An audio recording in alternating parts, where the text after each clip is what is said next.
হঠাৎ করে আসা পাহাড়ি ঢল আর অবিরাম বৃষ্টিতে নদীগুলো তাদের সীমানা ভুলে গেছে। ঘর বাড়ি, রাস্তাঘাট, ফসলের মাঠ সব আজ পানির নিচে বিলীন। যে ঘরটি ছিল পরম শান্তির নীর, আজ সেটি বুক সমান পানিতে ডুবন্ত। বানের পানির তীব্র স্রোতে চোখের সামনে ভেসে যাচ্ছে ঘরের আসবাবপত্র, গবাদি পশু আর কষ্টার্জিত শস্য। মানুষ আজ নিজের ভিটামাটি ছেড়ে আশ্রয় নিয়েছে বাঁধের ওপর, উঁচু রাস্তায় কিংবা আশ্রয় কেন্দ্রের ঠাসাঠাসির ভিড়ে, যেখানে নেই কোনো নিশ্চিত আহার, নেই বিশুদ্ধ খাবার পানির নিশ্চয়তা। এই বন্যায় সবচেয়ে বড় কষ্ট ফুটে ওঠে শিশুদের অবুঝ চোখে আর বৃদ্ধের অসহায় চাহনিতে। ক্ষুধার্ত শিশুর মুখে একটু অন্ন তুলে দিতে না পারার যে যন্ত্রণা, তা একজন বাবার বুককে চূর্ণ বিচূর্ণ করে দেয়। বন্যার নোংরা পানিতে দাঁড়িয়ে মা যখন তার সন্তানের জন্য নিরাপদ আশ্রয়ের খোঁজ করেন, তখন প্রকৃতির এই নির্মমতার সামনে সমস্ত মানবতা যেন থমকে দাঁড়ায়। সব শেষ হয়ে গেল রে বাবা, ঘর বাড়ি ধান চাল কিচ্ছু নাই। এখন আল্লাহর আসমান ছাড়া মাথা গোজার আর কোনো জায়গা রইল না।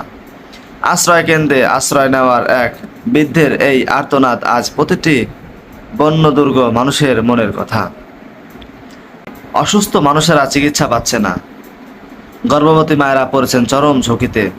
বন্যার পানি নেমে গেলেও যে দুর্ভোগ শেষ হবে তা নয়, বরং ডায়রিয়া, চর্মরোগ আর তীব্র খাদ্য সংকট ওত পেতে আছে তাদের গ্রাস করার জন্য। এই চরম বিপত্তির দিনেও মানুষ মানুষের জন্য এগিয়ে আসছে। তরুণ সমাজ, সাধারণ জনগণ আর বিভিন্ন স্বেচ্ছাসেবী সংগঠন নিজেদের জীবন বাজি রেখে দুর্গম এলাকায় ত্রাণ পৌঁছে দিচ্ছে। বুক সমান পানি ভেঙে ভেলা বা নৌকায় করে ক্ষুধার্ত মানুষের মুখে খাবার তুলে দেওয়ার এই দৃশ্যগুলো প্রমাণ করে মানুষের ভেতরের মানবিকতা এখনো মরে যায়নি। এই সহানুভূতি আর ভালোবাসাই দুর্গত মানুষের বেঁচে থাকার এক নতুন শক্তি যোগাচ্ছে। বর্তমান বন্যা আমাদের শিখিয়ে দিচ্ছে মানুষ প্রকৃতির সামনে কতটা অসহায়।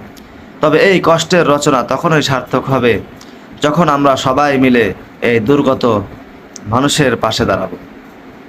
পানি একদিন ঠিকই নেমে যাবে, কিন্তু মানুষের মনের এই ক্ষত শোকাতে সময় লাগবে অনেক দিন। আসুন আমরা যার যার অবস্থান থেকে সাহায্যের হাত বাড়িয়ে দেই, যেন বুক ভাঙ্গা কান্নার এই জনপদে আবারও এক চিলতে হাসির রেখা ফুটে ওঠে।